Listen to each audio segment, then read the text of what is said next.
Good evening students. तो आज की क्लास है आपकी बालक में खेल की जो प्रक्रिया है उसका विकास किस प्रकार से होता है। ठीक है, बालक खेलना कैसे सीखता है। तो खेल क्या है? खेल का बहुत महत्वपूर्ण स्थान होता है बालक के व्यवहार को प्रभावित करने में। ठीक है, ये एक सामान्य स्वाभाविक प्रवृत्ति होती है। खेल क्या होती है? सामान्य स्वाभाविक प्रवृत्ति। ठीक है, खेलने की प्रवृत्ति मनुष्यों में और पशुओं में, ठीक है, जानवरों में भी देखो, जो छोटे छोटे छोटे जानवर होते हैं वो भी बहुत खेलते हैं, दौड़ते हैं। ठीक है, और अगर उन्हें जैसे जो जो जैसे पेट्स होते हैं, जैसे डॉग्स हो गए, कैट्स हो गई, तो ये क्या, ये छोटे छोटे बच्चों के साथ क्या करते हैं? खेलते हैं बहुत। ठीक है, तो ये सामान्य प्रवृत्ति होती है, होती ही होती है। जब बालक बाल्यावस्था में होता है, ठीक है, तो वो ज़्यादा खेलता है और कार्य बाद में करता है।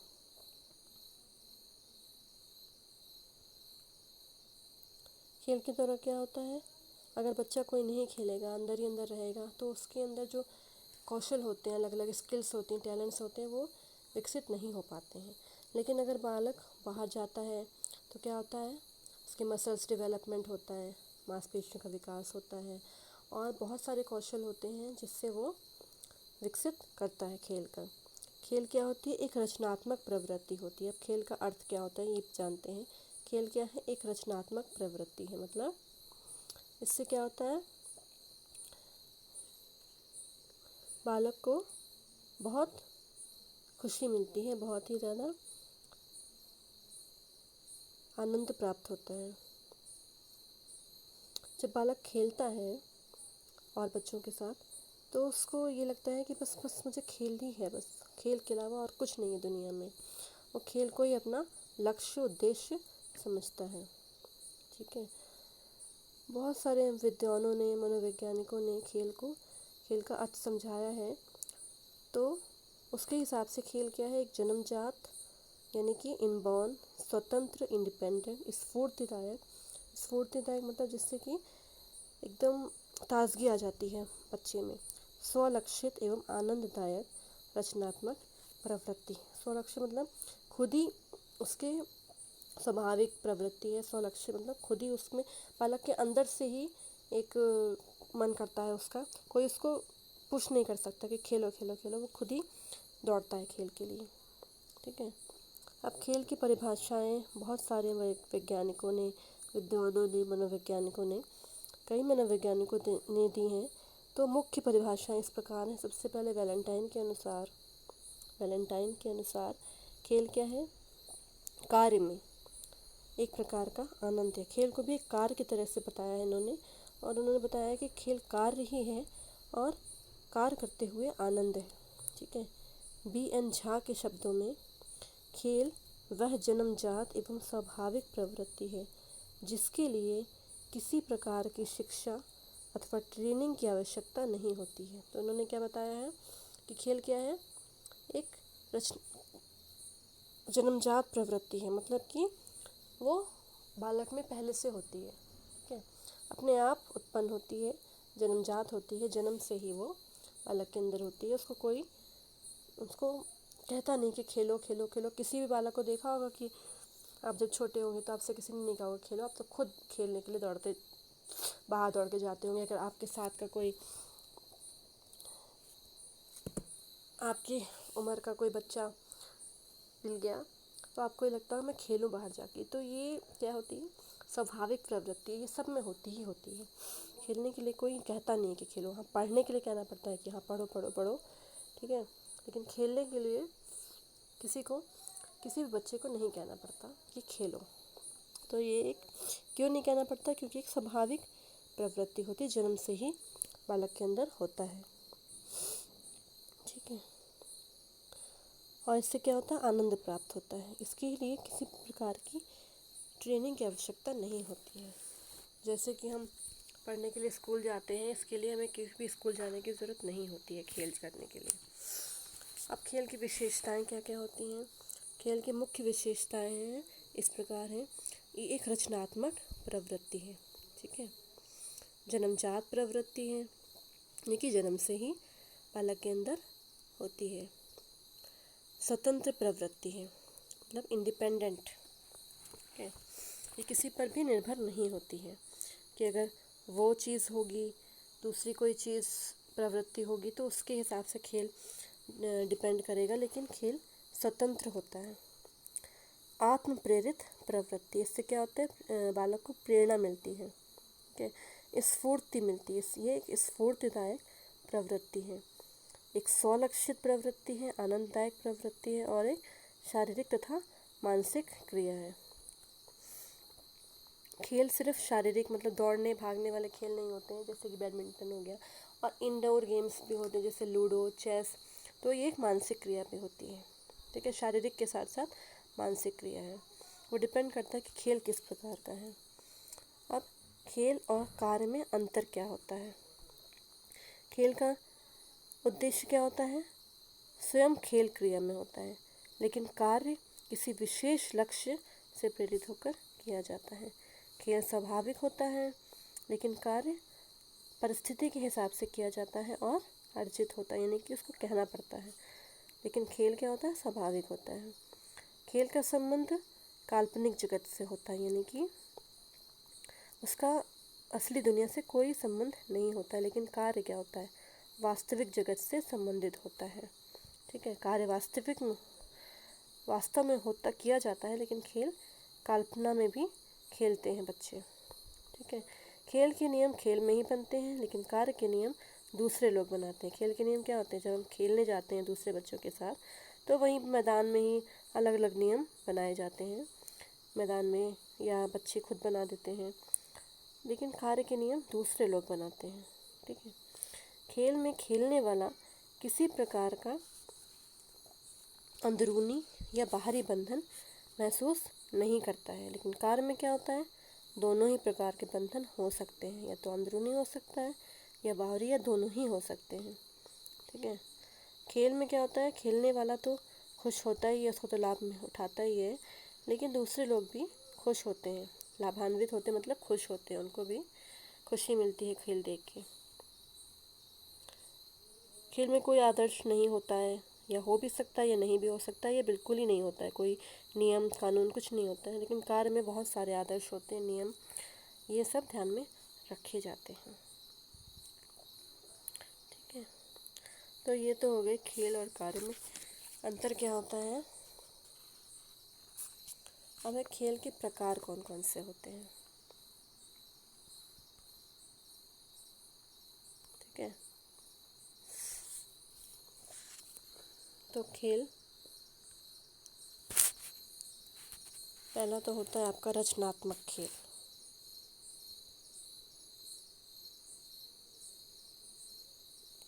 सॉरी, पहला है परीक्षणात्मक खेल, ठीक है। ये ऐसा खेल होता है जिससे बालक को अपनी ज्ञानेंद्रियों के द्वारा, ज्ञानेंद्रिय मतलब जो सिक्स सेंस होते हैं, उनके द्वारा वस्तुओं के कौन कौन से लक्षण होते हैं, कौन सी वस्तु किस प्रकार की है, इसका उनको नॉलेज हो जाती है। इन खेलों को क्या कहते हैं, परीक्षणात्मक खेल, यानी कि एक्सपेरिमेंटल प्ले। सेकंड है दौड़ धूप वाले खेल, यानी कि मूवमेंट प्ले। जो खेल, ऐसे खेल जिनमें बालक दौड़ते हैं और भागते हैं, छिपते हैं, ठीक है, तो जिनमें उन्हें ज़्यादा दौड़ना पड़ता है, दौड़ धूप करने वाले खेल को कहते हैं दौड़ धूप के खेल। इसमें उनकी मांसपेशियों का विकास होता है। अब है रचनात्मक खेल, यानी कि कंस्ट्रक्टिव प्ले। ऐसे खेल जिसमें बालक किसी वस्तु की रचना करता है, जैसे कि खिलौने बनाता है, कुआं खोदना, मिट्टी के छोटे छोटे घरौंदे बनाना, ये सब क्या है, रचनात्मक खेल, जिसमें कि किसी भी चीज़ की रचना होती है। अब नेक्स्ट है लड़ने झगड़ने वाले खेल, जैसे कि कबड्डी, हॉकी, फुटबॉल, इसमें क्या होता है, बहुत लड़ाई झगड़ा होता है, जैसे कि आपने टीवी में भी देखा होगा, असली में भी लड़ाई झगड़ा हो जाता है। जैसे कितनी बार ऐसा होता है कि क्रिकेट में देख लो, एक तरह से फॉर एग्जांपल क्रिकेट में कितनी बार खिलाड़ियों के बीच क्या होता है, झगड़ा हो जाता है। ठीक है, वो जब एक टीम होती है जीतना चाहती है, ठीक है, और दूसरी टीम हार रही होती है, तो जो हारने वाली टीम होती है वो क्या होती है, बहुत ज़्यादा एकदम डिसअपॉइंटमेंट में, निराशा में क्या करती है, जीतती हुई टीम को कुछ ना कुछ ऐसा अब्यूजिंग कुछ बोलती है, जिसकी वजह से दोनों टीम में क्या होता है, और अंपायर को बीच में आना पड़ता है। कई बार ऐसा आपने देखा होगा, अगर मैच आप देखते होंगे क्रिकेट वगैरह, आपने ज़रूर देखा होगा कि ऐसा होता है। तो ये होते हैं लड़ने झगड़ने वाले खेल, कबड्डी, हॉकी, फुटबॉल, इन सब में रियल में होता है ऐसा, सिर्फ बच्चे नहीं करते हैं, ये असली में खिलाड़ी भी करते हैं जीतने के लिए। अब नेक्स्ट है बौद्धिक खेल। बौद्धिक खेल जैसे कि जो बुद्धि का प्रयोग करते हुए जो खेल खेले जाते हैं उन्हें कहते हैं बौद्धिक खेल। तो बौद्धिक खेल होते हैं आपके 3 प्रकार के। पहला है विचारात्मक खेल, नेक्स्ट संवेगात्मक, और थर्ड है कृत्यात्मक। ठीक है, तो विचारात्मक खेल क्या होते हैं, जो बहुत सोच विचार कर खेले जाते हैं, जैसे कि चेस हो गया। फॉर एग्जांपल चेस बहुत ही सोच समझ कर जिन्हें खेलना पड़ता है। फिर नेक्स्ट है संवेगात्मक, यानी कि इमोशनल प्ले। ऐसे खेल जिनमें अलग अलग इमोशंस उभर के आते हैं, जैसे कि फॉर एग्जांपल रामलीला हो गया, नौटंकी और नाटक प्ले जो करते हैं हम स्कूल्स में या रियल में थिएटर्स में जो प्ले होते हैं वो उसमें इमोशनल प्ले खेल होते हैं वो। ठीक है, ये एग्जांपल किसका है इमोशनल खेल, ये है आपका, जो इससे पता चलता है कि खेल क्या होता है, एक काल्पनिक। जैसे रामलीला क्या है, काल्पनिक है। रामलीला चलो काल्पनिक, जैसे नाटक, कोई नाटक किया, प्ले किया नौटंकी की, तो ये सब काल्पनिक होते हैं। ठीक है, रियल में नहीं हो रहे हैं। तो ये क्या है, इससे पता चलता है, प्रूफ होता है, सिद्ध होता है कि खेल काल्पनिक भी होते हैं। अब नेक्स्ट है कृत्यात्मक, यानी कि वॉल्यूशनल।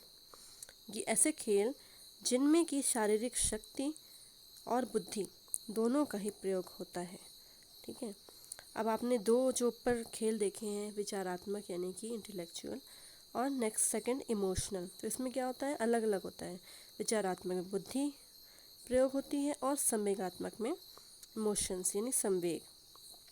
ठीक है, लेकिन जो कृत्यात्मक है इसमें शारीरिक शक्ति और बुद्धि दोनों का ही प्रयोग होता है, जैसे कि एग्जाम्पल म्यूज़िकल चेयर रेस देखा होगा आपने, सुना होगा, खेली भी होगी क्या पता। तो इसमें क्या होता है, दोनों ही तरह की प्रवृत्तियाँ पाई जाती हैं।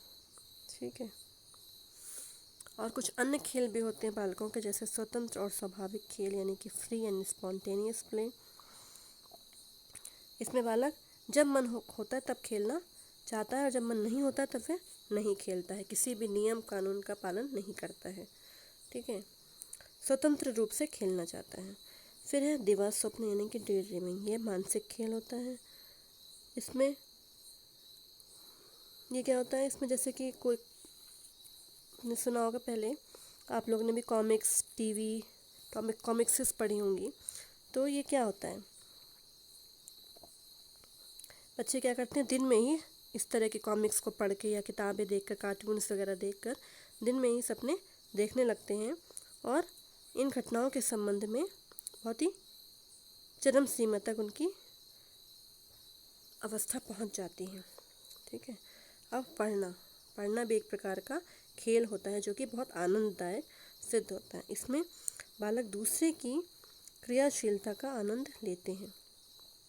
ठीक है, जब वो थोड़े थके हुए होते हैं या शारीरिक खेल खेलने का मन नहीं होता है, ठीक है, तब वो पढ़ाई करते हैं। ऐसा देखा गया है, जितने भी ये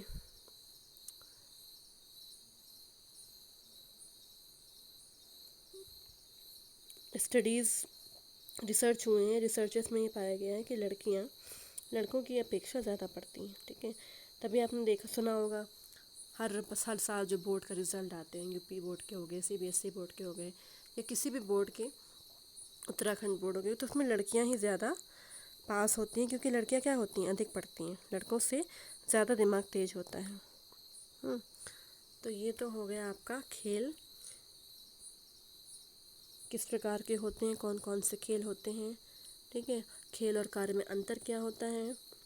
तो आज का आपका क्लास यही समाप्त होती है। Thank you.